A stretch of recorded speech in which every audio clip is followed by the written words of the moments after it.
तेलंगाना में इंतखाबी सरगर्मियां उरूज पर है। कांग्रेस सदर राहुल गांधी एक इंतखाबी रैली में शिरकत करें। जमीन देने के लिए, पट्टा देने के लिए ఆదివాసులకు భూములు ఇచ్చి వాళ్ళకి పట్టాల కోసం ఆనాడు భూములు ఇచ్చింది కాంగ్రెస్ పార్టీ।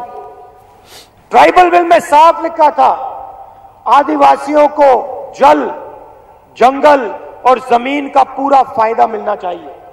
ఆదివాసులకు నీళ్లు, భూమి మరి అడవి కూడా వాళ్ళకి హక్కులు కల్పించాల్సినటువంటి అవసరం ఉన్నది।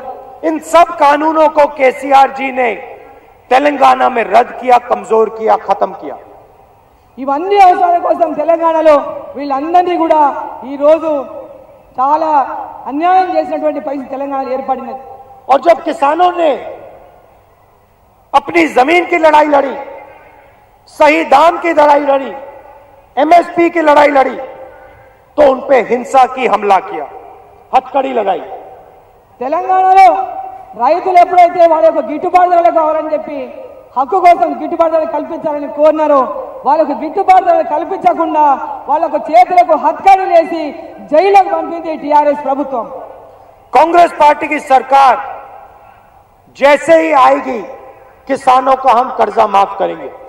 కాంగ్రెస్ పార్టీ అధికారంలోకి వచ్చిన వెంటనే ఈ రైతుల యొక్క అప్పులన్నీ కూడా మాఫీ చేస్తుంది। अगर मोदी जी 3.5 लाख करोड़ रुपए 15 लोगों का माफ कर सकते हैं तो कांग्रेस पार्टी तेलंगाना के किसान के कर्जा माफ करेगी।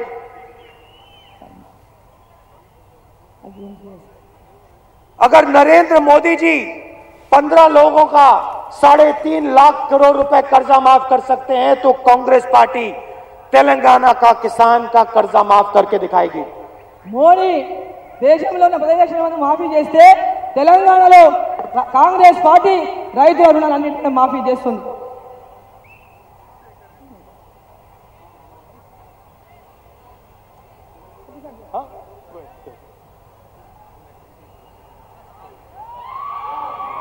Let him translate.